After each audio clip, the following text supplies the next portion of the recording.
continuar aqui o nosso programa, vamos falar de um assunto que tem incomodado muita gente, não à toa. Hoje é dia 27 de fevereiro e a gente celebra o Dia Mundial da Anosmia. Você sabe o que é anosmia? Você já ouviu falar? Com a pandemia, muita gente ouviu falar. É a perda total ou parcial do olfato. E que falta que faz o nosso olfato, né? Eu não sei se você perdeu o olfato, mas eu perdi o olfato, fiquei durante um tempo, assim, tão triste com isso, porque tudo que a gente gosta de comer, aí depois que eu descobri da importância do olfato, né? Vem primeiro pelo olfato, a gente sentia o cheirinho e gostava. De repente a gente começou a sentir um cheirinho esquisito e passou a não gostar daquilo que a gente gostava antes. Olha que loucura, gente. Agora, isso tudo não veio apenas com a Covid-19. Pode vir também de outros processos inflamatórios, como a rinite, a sinusite. Você sabe que existem pessoas que perderam o olfato até por conta de um simples resfriado, né? Então, hoje a gente vai falar sobre esse assunto. Eu recebo o otorrinolaringologista Marcel Menomiak, que vai nos ensinar a lidar com esse problema e vamos ver se tem solução, que é o mais importante, doutor. É muito triste ficar sem sentir o cheiro das coisas, não é? Nossa, terrível. Vamos sentar. Vou sentar aqui ao seu lado. Aliás, antes, deixa eu só ver o que você trouxe aqui. Aqui é o quê? É só produto de higiene? Esse daqui é uma garrafinha que é utilizada para fazer a lavagem nasal com alto volume. Estou fazendo agora direto e era uma coisa que eu não tinha o hábito, mas é outra vida, né? Depois que a gente começa a fazer lavagem nasal diariamente. É bom, né? Muito bom. Ainda mais para quem mora em São Paulo, é muito importante. Esse é o sachê que você utiliza para reconstruir o soro fisiológico dentro da garrafinha. Entendeu? Eu uso o soro mesmo, que eu compro de garrafinha e coloco lá. Mas olha, se você nunca fez, existem várias garrafinhas no mercado, eu até comprei a minha pela internet mesmo, é sensacional. Pois é. Fiquei muito feliz. Depois eu vou até falar para vocês o que é que melhorou, que eu já vi que tem uma queixa frequente na internet sobre esse assunto. Mas vamos deixar para o final, a gente fala sobre isso, aquele tal do pigarrinho. Já a gente fala. Mas a anosmia, praticamente todo mundo que teve Covid, de alguma forma, sentiu, né, logo no começo. Então, teve uma variabilidade grande em relação à localização geográfica, né? E também a cepa do Covid, né? Então variou bastante. No comecinho até que não teve tanto, depois a partir da Delta começou a ter uma prevalência muito grande de novos casos, né? E assim, felizmente, a grandíssima maioria dos pacientes que tiveram algum tipo de comprometimento da perda do olfato recuperaram. Mas tem aqueles 5% de pacientes que persistem até hoje com uma perda, com alguma alteração definitiva, que por vezes pode ser a anosmia, que você falou, que é quando a pessoa simplesmente não consegue sentir nenhum cheiro, né? Então, vamos fazer uma analogia com a pessoa que não escuta nada, né? Então, o cheiro é como se o volume tivesse totalmente baixo, mas tem também aqueles pacientes que têm a parosmia, que aí é distorção do olfato. Tá, segura só um pouquinho, doutor, porque eu acho que o seu microfone deu problema, a gente vai precisar trocar. Então eu vou... Deixa eu ver se alguém da produção vem trocar o microfone do doutor. Eles estão ainda vendo o que vão fazer com esse microfone. Enquanto isso, deixa eu falar para vocês uma coisa, já que eu falei que ia contar no final, vou contar agora. Eu tinha um tal de um pigarrinho que estava me incomodando, isso logo depois de algum resfriado. E aí eu comecei a fazer essa limpeza. Gente, sumiu, não tenho mais, que maravilha. E é super confortável, eu via as mamães fazendo nos bebês, achava que era só para bebê, e surpresa minha, é para todo mundo e realmente é sensacional.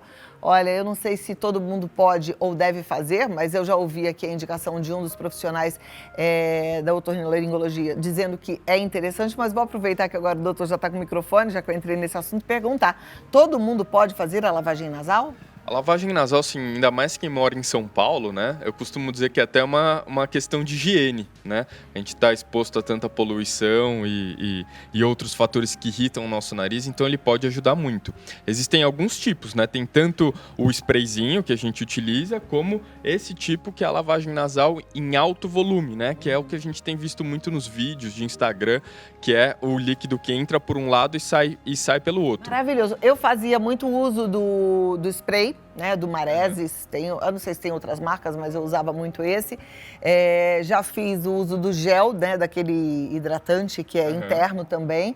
mas nada se compara a essa lavagem de alto volume. É fantástico. Pois é, são indicações diferentes, eu diria, mas com o alto volume existe a capacidade de remover mecanicamente coisas que estão acumuladas ali, como no seu caso, por exemplo, você provavelmente teve uma gripe, um resfriado, estava com aquela secreção coletada no nariz caindo para sua garganta, dando essa sensação de pigarro, e fazendo essa lavagem você conseguiu remover mecanicamente, né, esse excesso de secreção. Agora, uma coisa importante que a gente tem que ter cuidado, né? A lavagem nasal, o intuito dela é alto volume e baixa pressão. O que isso significa? Que a gente tem que apertar a garrafa devagar, não é para fazer muita força. Porque lá no fundo do nosso nariz existe uma comunicação entre o nariz e o nosso ouvido. Se a gente pega essa garrafa e faz com muita força, vai subir para dentro do ouvido e pode causar otite. Tá? Então tem que fazer devagarzinho. Se estiver sentindo estalar ou dor de ouvido, tá fazendo com muita força. Isso é muito legal, esse alerta que o doutor trouxe aqui para as mamães que usam a seringuinha para fazer a lavagem nasal nos bebês.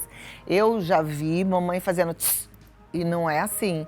Né? Tem até uma contagem, né? Você vai encontrar em vários lugares, que é bem devagarinho. Perfeito, exatamente. O princípio é exatamente o mesmo para a seringa também. Tem que o bebê reclama. Alto volume e baixa pressão. E o bebê não gosta. Pois é. Né? Então, mesmo assim, não adianta querer fazer rápido, porque senão não, vai ficar pior. É uma questão de costume, né? Assim, igual escovar o dente no comecinho acaba sendo mais difícil, a gente vê, né? Assim, muitos pacientes e até afilhados, né? A gente tem uma série de vídeos que quando você pega desde pequenininho e vai acostumando, acaba virando uma questão de hábito e até eles mesmos fazem neles, né? Perfeito. Bom, vamos voltar então para o nosso assunto, que era a anosmia ou parosmia. Parosmia. É quando existe a distorção do olfato.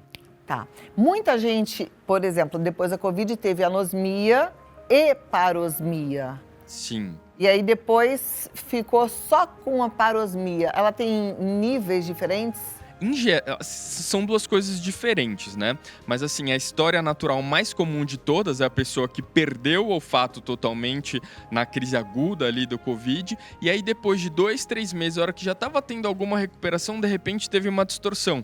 Então aquela pessoa que fala, eu vou comer carne, vou comer um ovo e eu sinto o cheiro e sinto o gosto de esgoto. É intolerável. Então assim, isso mexe demais com o emocional da pessoa, isso mexe com a parte nutricional. Tem pessoas que não conseguem comer uma variedade grande de nutrientes e acabam tendo uma série de problemas associados a isso. Então, a importância desse Dia Mundial da Conscientização da Perda de Olfato também serve não só para esse tipo de situação, mas também para lembrar a gente que, por exemplo, quando a gente perde o olfato, a gente precisa lembrar da segurança em primeiro lugar. Né? Uma pessoa que perdeu o olfato, ela não pode cozinhar sozinha, deixar o arroz cozinhando e tomar banho, senão ela vai pôr fogo na casa dela e trocar o botijão de gás. Mesmo alimentos, né, que potencialmente podem vencer sem mudar o aspecto, então leite, queijo, você está comendo comida estragada e não perceber. Então imagina o impacto que isso pode ter. A pessoa, inclusive, sofrer algum tipo de intoxicação. E existe cura para anosmia?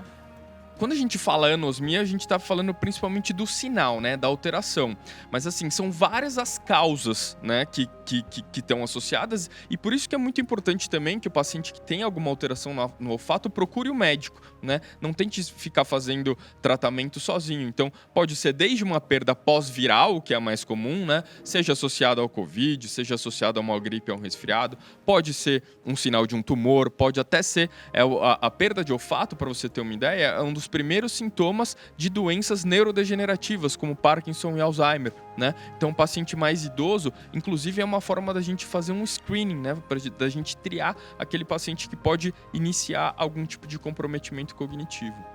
Olha que interessante. Então, também não é para a gente minimizar esse sintoma.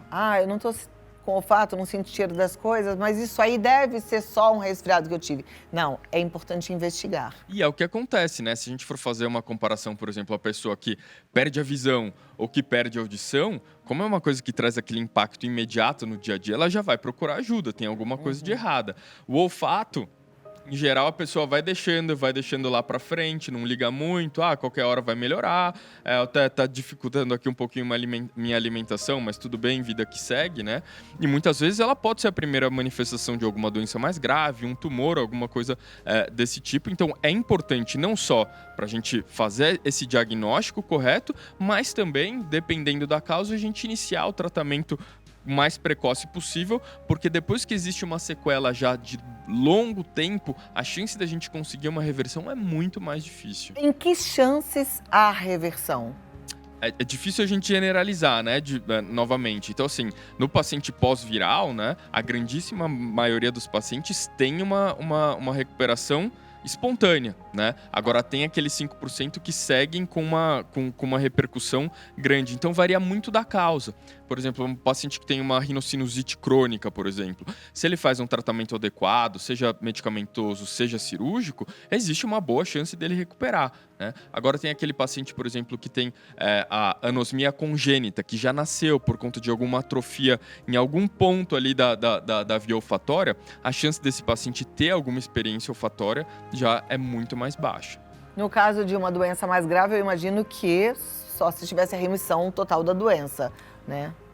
Um tumor, por exemplo. Pois é. Por uma doença lado, neurodegenerativa. Existe essa chance, mas por outro lado também, o olfato, ele é uma via que ele tem uma capacidade de regeneração muito alta.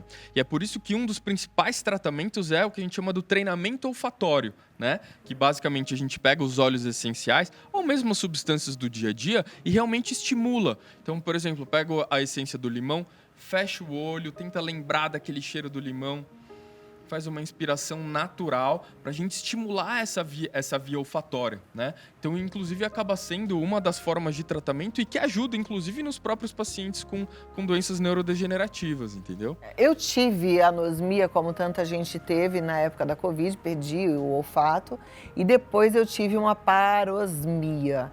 E tenho até hoje. Tem coisas que isso, gente, já tem 3 anos que eu tive Covid, foi logo no comecinho. E até hoje não voltou. Para alguns alimentos. Eu fiz o tratamento olfatório, né, que você falou? O treinamento olfatório. Mas mesmo assim, em alguns casos, não voltou. E aí não volta mesmo? É impossível dizer. O nosso epitélio olfatório, ele se regenera totalmente a cada 3 meses, né? Então tem muitos pacientes que depois de 1, 2 anos falam que, poxa, do nada, de repente, não estava fazendo tratamento nenhum, recuperou. Então, assim, o treinamento olfatório e mesmo outras alternativas terapêuticas aumentam um pouquinho essa chance. Por isso que eu acho muito importante também ter um acompanhamento, sabe? Porque mesmo para aqueles pacientes que estão com uma parosmia péssima há um tempão, o simples fato de você ter o contato com uma pessoa especialista que sabe o que tem de novidade de tratamento e principalmente sabe também o que não funciona e que a internet está aí falando um monte de coisa como se fosse uma cura milagrosa, e muitas vezes não é, né? Então acho que ter esse suporte, ter esse contato, até para falar, olha, tamo junto aqui, sabe? Se o que tiver de novidade, a gente vai te apoiando. Existem uma série de grupos também de ajuda. No Brasil a gente tem um pouco de falta disso, mas mundialmente existem grupos de suporte para essas pessoas conversarem, né, no mesmo ambiente, trocarem experiências, até para terem dicas, né? Olha, pô, o ovo tá ruim para você, tenta misturar com isso, tenta fazer aquilo, entendeu? Então são coisas que ajudam bastante. É, porque assim, para quem não teve, parece uma coisa tão pequena, só que, gente, tem pessoas que ficam desnutridas, porque elas não conseguem mais comer, né? A situação pode ser muito séria. E vai além disso, né? Assim, o olfato, ele é o nosso sentido mais primitivo e ele está intimamente associado às estruturas mais primordiais do ponto de vista de evolução do nosso cérebro, como, por exemplo, o sistema límbico, que é responsável por memória, por emoção e também por cognição, né? Então, sabe aquele cheirinho gostoso do bolo da nossa avó que a gente sente? Não é só o cheiro do bolo de fubá que você está sentindo. É aquela lembrança gostosa, aquela grama molhada que você sentia quando você passava as férias em determinado lugar. A mãe que sente o cheirinho do bebê e já tem aquela ligação imediata, sabe? Isso tudo você está sendo privado a partir do momento que você perde a capacidade. E essa população especificamente é uma das que mais sofre, né? Imagina a mãe que está grávida e que perde o olfato e que o maior desespero dela é não conseguir sentir o cheirinho do bebê dela, imagina. A gente agora tem aquele momento que o nosso telespectador manda as perguntas, a gente vai ver aqui e aí você responde, tá bom? Combinado. Então você que mandou, segura aí porque você vai ter a sua resposta. Se não mandou, corre lá no nosso Instagram, Vida Melhor Oficial, que você tem a chance ainda de mandar a sua pergunta, combinado? E aí, se não der tempo de responder a todas, eu vou mandar depois essas perguntas para o Dr. Marcel entrar em contato com vocês. Agora vamos lá, vamos colocar aqui na tela você que está aí querendo saber o que fazer com a sua falta de olfato, presta atenção que tem solução em alguns casos. Letícia de Santos, São Paulo diz: sofri um acidente há 8 anos, onde quebrou o meu nariz. Desde essa época parei de sentir cheiro. Posso voltar a ter olfato? É importante, em primeiro lugar, procurar um médico, né? Porque ela provavelmente vai precisar também de exames complementares, ela pode ter tido... O mecanismo de trauma mais comum, né, de quando tem esse tipo de acidente, é que ocorra uma fratura na região da base do crânio, que é por onde passa o nervo olfatório. Quando existe uma rotura total, a chance de recuperação é um pouco mais difícil. Mas talvez, pode ser que ela tenha tido só um desvio de septo, por exemplo, e que aí, eventualmente, com uma cirurgia, dê para corrigir, né? Então, assim... O importante seria procurar um especialista, fazer um exame físico, né? Eventualmente alguns exames complementares. Que joia, olha, uma boa notícia, né? Vai procurar então, Letícia. A próxima pergunta é da Fernanda de São Paulo. Estou há 1 ano sem sentir cheiro. O que posso fazer? Já fui no otorrino, porém sem sucesso. Só sinto cheiro quando tomo uma injeção de Duoflan, porém não dura muito tempo. Doutor, primeira pergunta é: o que é Duoflan? Duoflan é uma marca é o nome da marca, né? Mas basicamente deve ser o corticoide. Corticoide? Né? É um corticoide que, em geral, pelo fato dela sentir uma melhora quando ela toma o corticoide, isso significa que ainda existe uma integridade do nervo olfatório. Então isso é um sinal positivo de que eventualmente possa recuperar, né? Isso acontece muito, por exemplo, nos casos de quem tem rinocinusite crônica, né? E que aí, eventualmente, com um tratamento e, eventualmente, até uma cirurgia, existe uma chance maior dela recuperar o olfato. Porque provavelmente esse nervo está inflamado, é isso? Na verdade, assim, quando a gente fala em perda de olfato, existem, de forma bem básica, 2 coisas que podem acontecer. Ou existe um problema na condução, então as partículas olfatórias não conseguem chegar nos receptores do olfato, ou existe um problema na parte do nervo, que vai até o nosso cérebro. No caso da sinusite, no desvio de septo, por exemplo, a maior parte do problema é que as partículas não conseguem chegar nos receptores. E aí, quando você toma o corticoide, diminui a inflamação, você consegue fazer com que esse impulso nervoso seja deflagrado de uma forma mais eficaz e a pessoa volta a sentir cheiro. Perfeito. Entendeu? Próxima pergunta, vamos lá. Cadê? Da Tamara, de Araraquara. Uso muito Neossoro e perdi completamente o olfato de um dos lados do nariz. Tem como recuperá-los? O primeiro passo, sem dúvida, seria parar de usar o Neossoro, né? Porque assim, os vasoconstritores, né, eles são medicações muito prejudiciais quando utilizadas a longo prazo para o nosso nariz. Eles podem ter algumas indicações precisas a curto prazo, por uma situação mais aguda, mas a longo prazo eles são muito ruins. Primeiro porque eles causam o que a gente chama da rinite vasomotora, que nada mais é do que um vício do nariz. A hora que você pinga ele no nariz, causa aquele alívio maravilhoso, e aí dá 2, 3 horas, entope pior do que antes, você tem que usar de novo. Segundo lugar, porque ele é da mesma classe de drogas da adrenalina, por exemplo, que a gente usa para parada cardíaca, né? Então, a longo prazo, utilizando isso pode aumentar pressão e pode causar uma série de efeitos cardiovasculares. Então, definitivamente não é uma boa ficar usando o Neossoro toda hora. Se você precisa usar esse tipo de substância de uma forma muito constante, mais uma vez, procura o seu otorrino, eventualmente fazer um tratamento clínico e até uma cirurgia para que você não precise ficar utilizando muito essa medicação. Com certeza. É interessante que essas medicações vêm com um nomezinho que parece tão inofensivo, né? Neossoro. Mas não é soro. Não. Próxima pergunta. Obrigada, Tamara. Heloísa, do Rio de Janeiro. Tive Covid há 10 meses. Desde então, meu olfato e paladar tiveram alterações. Sinto cheiro e gosto ruim. Não consigo sentir o mesmo cheiro como antes. Está sendo ruim conviver com isso no meu dia a dia. O que devo fazer? Pois é, esse é um caso, uma descrição clássica da parosmia, né, que tem a distorção do olfato. Então, em primeiro lugar, assim, é o que eu falo, acho que a mensagem principal que eu dou para os meus pacientes com perda de olfato quando eles vão no consultório é em relação à segurança. Então, tomar muito cuidado nessas situações de deixar cozinhar, né, deixar alguma coisa cozinhando e fazer outra coisa, em relação também a alimentos, tá? Em segundo lugar, procurar o otorrino, mais uma vez, para identificar se é só isso mesmo, se foi só uma perda depois do pós-viral ou se existe alguma outra coisa que a gente possa trabalhar. Uma rinite crônica, uma sinusite, por exemplo, também podem dar essa sensação de gosto ruim e que tem um tratamento com uma eficácia muito boa, né? E sendo de fato uma parosmia pura e simplesmente por conta do vírus, existem algumas alternativas terapêuticas para a gente tentar. É verdade que essas alternativas são limitadas e que em uma quantidade relativamente alta dos pacientes não traz aquele efeito de cura pura e absoluta, mas existem outras formas, né, da gente conseguir burlar, digamos assim, essa perda do olfato. Então, adaptando a alimentação, trocando experiência com outras pessoas que sentem a mesma coisa, a gente consegue ter alguma orientação e sentir acolhido, né? Sentir saber que tem outras pessoas com o mesmo problema para a gente conseguir lidar da melhor forma possível. Se te conforta, eu também tenho. Não para tudo, mas para algumas coisas que eu amava.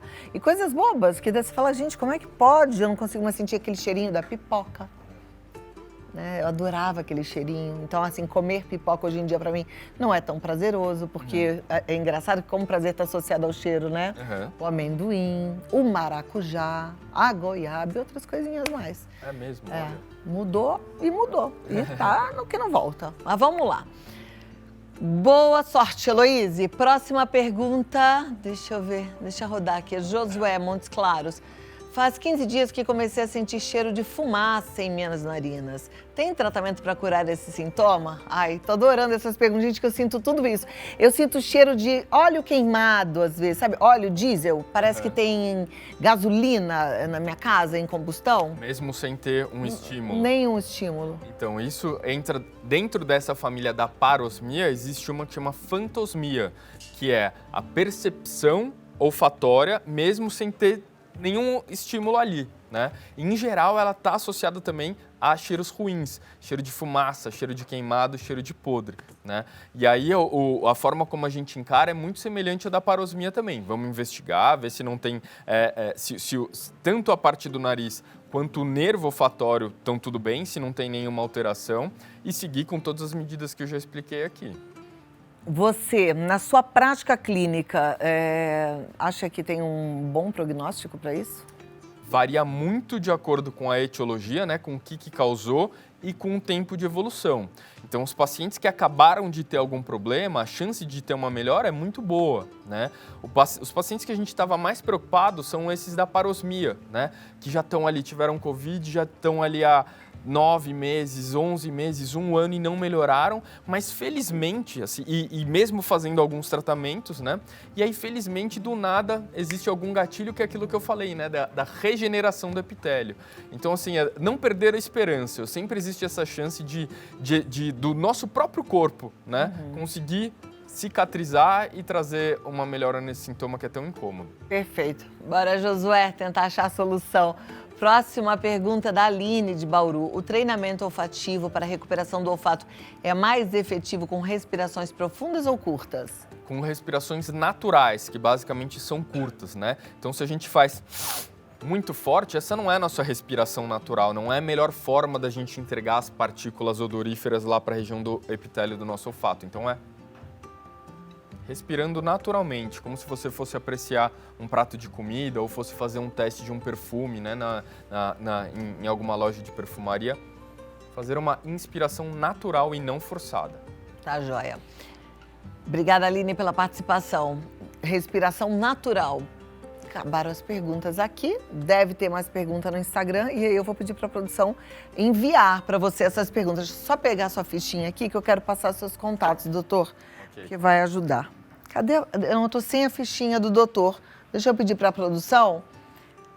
Atenção, produção, que está dormindo. Elas estão, assim, distraídas. Tão calmas.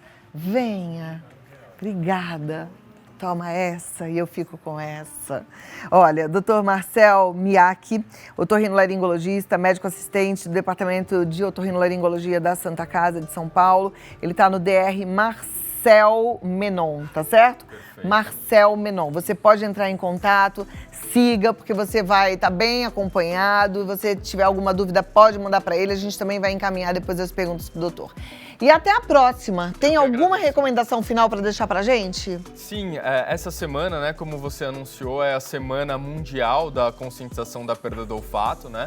E existe uma série de campanhas, principalmente da Sociedade Brasileira de Otorrino, a ABOL CCF também tem esse Instagram.